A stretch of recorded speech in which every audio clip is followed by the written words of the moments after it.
നമസ്കാരം രുചികളുടെ ലോകത്തിലേക്ക് എല്ലാവർക്കും ഒരിക്കൽ കൂടി സ്വാഗതം. അപ്പോൾ ഇന്ന് ഞാൻ വന്നിരിക്കുന്നത് ഒരു സ്ക്വാഷിൻ്റെ റെസിപ്പി ആയിട്ടാണ് കേട്ടോ. നമുക്ക് ഉണ്ടാക്കി വെച്ചിട്ടുണ്ടെങ്കിൽ കുറച്ച് ദിവസം ഫ്രിഡ്ജിൽ സൂക്ഷിച്ച് ആവശ്യത്തിനനുസരിച്ച് വെള്ളം കലക്കിയിട്ട് ഉപയോഗിക്കാൻ പറ്റുന്നതാണ്. അപ്പോൾ ഇത് ചെയ്തിരിക്കുന്നത് ഗ്രേപ്സ് വെച്ചിട്ടാണ്. നമുക്ക് ബ്ലാക്ക് കളറോ അല്ലെങ്കിൽ വയലറ്റ് കളറോ ഗ്രേപ്സ് ഉണ്ട്. അതിപ്പോൾ കുരു ഉള്ളതായാലും ഇല്ലാത്തതായാലും ഒക്കെ ഉപയോഗിക്കാൻ പറ്റും. അപ്പോൾ എപ്പോഴാണ് ആവശ്യം വരുന്നതെന്ന് വെച്ചാൽ അതിനനുസരിച്ച് നമുക്കിപ്പോൾ ജ്യൂസ് ഒന്നും എപ്പോഴും ഉണ്ടാക്കാൻ പറ്റിയെന്ന് വരില്ല. അപ്പോൾ അങ്ങനെയുള്ള സമയത്ത് എളുപ്പം ഉണ്ടാക്കിയെടുക്കാം. പിന്നെ പോരാഞ്ഞിട്ട് എന്താണെന്ന് വെച്ചാൽ ഇപ്പോൾ നമുക്ക് തണുത്തത് കഴിക്കുക എന്ന് പറയുമ്പോൾ ഈ ഒരു ഇപ്പോഴുള്ള ഒരു സാഹചര്യത്തിൽ അത്ര നല്ലതല്ല. അതുകൊണ്ട് തന്നെ നമുക്ക് ഫ്രിഡ്ജിലാണെങ്കിൽ കൂടെ ഇതൊരു വേണ്ട ആവശ്യത്തിൽ 2-3 സ്പൂണും എടുത്ത് സാധാരണ വെള്ളത്തിൽ തന്നെ കലക്കി കുടിക്കാവുന്നതാണ്. അപ്പോൾ ഇപ്പോൾ ഇതിൽ കാണിച്ചതിന് പ്രത്യേകമായിട്ട് ഇനി ഷുഗർ ആഡ് ചെയ്യേണ്ടതൊന്നും ആവശ്യമില്ല. ഇനി ഷുഗർ കുറവാണെന്ന് തോന്നിയിട്ടുണ്ടെങ്കിൽ നിങ്ങൾക്ക് ആവശ്യത്തിനനുസരിച്ച് ആഡ് ചെയ്താൽ മതി. എന്തായാലും ഈ ഒരു ഗ്രേപ്പ് സ്ക്വാഷ് എങ്ങനെ ഉണ്ടാക്കുക എന്നുള്ളത് നമുക്കൊന്ന് പോയി കണ്ടുവരാം.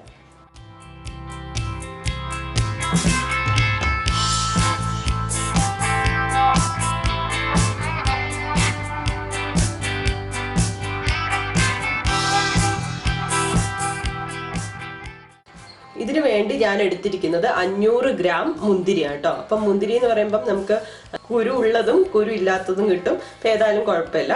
അപ്പം എന്തായാലും 500 ഗ്രാം എടുത്തിട്ടുണ്ട്. പിന്നെ പഞ്ചസാര വേണം. പഞ്ചസാര ഞാൻ ഇവിടെ എടുത്തിരിക്കുന്നത് 1 കപ്പാണ്. പിന്നെ ഒരു കുറച്ച് ഏലക്ക, ഒരു 10 ഏലക്ക. പിന്നെ ഏലക്കയുടെ ടേസ്റ്റ് അധികം ഇഷ്ടമില്ലാത്തവർക്ക് കുഴപ്പമില്ല, ഉപയോഗിച്ചില്ലെങ്കിലും കുഴപ്പമില്ല കേട്ടോ. പിന്നെ 1 ടേബിൾ സ്പൂൺ നാരങ്ങ നീര് കൂടി ഞാൻ എടുത്തിട്ടുണ്ട് കേട്ടോ. അപ്പൊ ആദ്യം നമുക്ക് എന്താണെന്ന് അറിയോ, ഈ ഗ്രേപ്സ് വേവിച്ചെടുക്കുക കേട്ടോ. വേണ്ട ഉണ്ടാക്കുന്ന പാനിലോട്ട് ഗ്രേപ്സ് ആഡ് ചെയ്യാം. ഇതിന്റെ കൂടെ തന്നെ ഏലക്ക ആഡ് ചെയ്യാണ്. അതുപോലെ തന്നെ പഞ്ചസാര ഇത്ര ആഡ് ചെയ്തിട്ട് ഫ്ലെയിം എന്ന് പറയുമ്പം ലോ ടു മീഡിയം ഫ്ലെയിമിലാണ് ഇടേണ്ടത്. എന്നിട്ട് നന്നായിട്ട് വേവിച്ചെടുക്കണം. അപ്പോൾ ഈ ഒരു പഞ്ചസാര ഉരുക്കി വരും. പിന്നെ ഇപ്പം നിങ്ങൾക്ക് വേണമെന്നുണ്ടെങ്കിൽ നല്ല കട്ടിയായിട്ട് വേണമെന്നുണ്ടെങ്കിൽ വെള്ളം ചേർക്കാതെയും ചെയ്തെടുക്കാം കേട്ടോ. ഇപ്പം ഞാൻ എന്തായാലും ഇതിലോട്ട് 1 കപ്പ് വെള്ളം കൂടി ആഡ് ചെയ്യുന്നുണ്ട്. ഇത് നന്നായിട്ട് ഒന്ന് വെന്ത് വരണം. ഒരു 10 to 15 മിനിറ്റ്സ് എടുക്കും കേട്ടോ ഇത് വെന്ത് വരാൻ. അപ്പോൾ അതുവരെ നമുക്ക് ഒന്ന് ജസ്റ്റ് ഇളക്കി പഞ്ചസാരയൊക്കെ ഒന്ന് ഇതിൽ അലിയണം. അതിൽ നമുക്ക് വെയിറ്റ് ചെയ്യാം. ഇതിപ്പോൾ ഏതാണ്ട് ഒരു 15 മിനിറ്റ് ഒക്കെ കഴിഞ്ഞു കേട്ടോ. അപ്പോൾ ഇത് കണ്ടാലേ അറിയാം തൊലിയൊക്കെ പോയി വെള്ളം അതുപോലെ തന്നെ വറ്റി വന്നിട്ടുണ്ട്. അപ്പോൾ ഇതിപ്പോൾ കറക്റ്റ് പാകമായിട്ട്. ഇപ്പം ഞാൻ ഇനി സ്റ്റവ് ഓഫ് ചെയ്യാണ്. സ്റ്റവ് ഓഫ് ചെയ്തതിന് ശേഷം നമ്മൾ ഇതിലോട്ട് നാരങ്ങ വെള്ളം കൂടി ചേർക്കുകയാണ്. എന്നിട്ടൊന്ന് മിക്സ് ചെയ്യാം.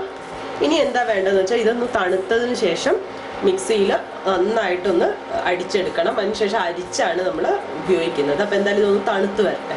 അപ്പോൾ ഇതിപ്പോൾ ചൂടൊക്കെ നന്നായിട്ട് തണിഞ്ഞിട്ടുണ്ട് കേട്ടോ. ഇനി ഞാൻ മിക്സിയുടെ വലിയ ജാറിലേക്ക് ഇതിട്ടിട്ട് നന്നായിട്ട് ഒന്ന് അടിച്ചെടുക്കാൻ പോവാണ്. അപ്പോൾ ഇതിപ്പോൾ നന്നായിട്ട് അരച്ചെടുത്തിട്ടുണ്ട്. ഇനി ഞാനിതൊന്ന് അരിച്ചെടുക്കാൻ പോവാണ്.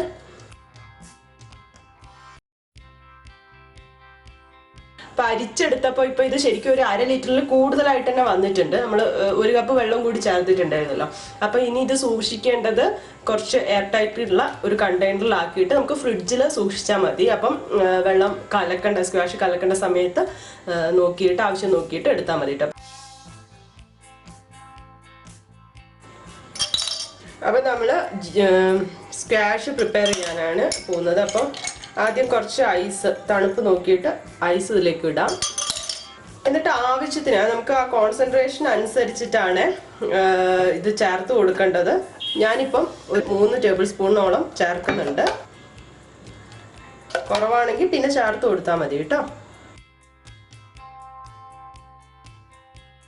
അപ്പോൾ ഇതിലിപ്പോൾ ഞാനിപ്പോൾ ഒരു 3.5 വരെ ചേർത്തിട്ടുണ്ട് കേട്ടോ. അപ്പം ഇതിൽ നമ്മൾ 1 കപ്പ് വെള്ളം ചേർത്തിട്ടുണ്ടല്ലോ. അതില്ലാതെ വെള്ളം തീരെ ചേർക്കാതാണെങ്കിൽ കുറച്ചുകൂടി നല്ല കോൺസെൻട്രേറ്റഡ് ആയിരിക്കും. അങ്ങനെയാണെങ്കിൽ ഇത്രത്തോളം ചേർക്കേണ്ടി വരില്ല. എന്തായാലും നമ്മൾ ഉണ്ടാക്കി കഴിഞ്ഞിട്ട് നമുക്ക് അറിയാമല്ലോ എത്ര വേണം എന്നുള്ളത്. അത് നോക്കി നമ്മൾ സാധാരണ സ്ക്വാഷ് ഉണ്ടാക്കുന്ന പോലെ തന്നെ അത് നോക്കിയിട്ട് നമുക്ക് കൂടുതൽ ആഡ് ചെയ്ത് കൊടുക്കാം.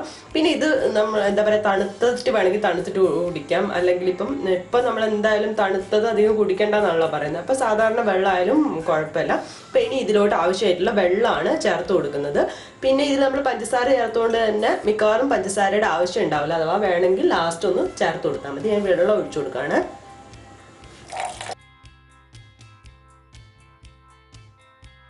ഇതൊന്ന് മിക്സ് ചെയ്ത് കൊടുക്കാം. നമ്മുടെ സ്ക്വാഷ് ഇവിടെ റെഡി ആയിട്ടുണ്ട്. നമുക്കിത് സെർവ് ചെയ്യാം.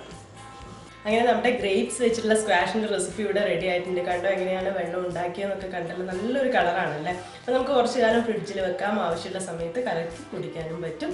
എന്തായാലും നിങ്ങളൊന്ന് ട്രൈ ചെയ്ത് നോക്കുക, എന്നിട്ട് എങ്ങനെയുണ്ടെന്ന് ഫീഡ്ബാക്ക് എന്നെ കമൻസ് ആയിട്ട് അറിയിക്കുക. പുതിയൊരു വീഡിയോ കാണുന്നവരെ ബൈ.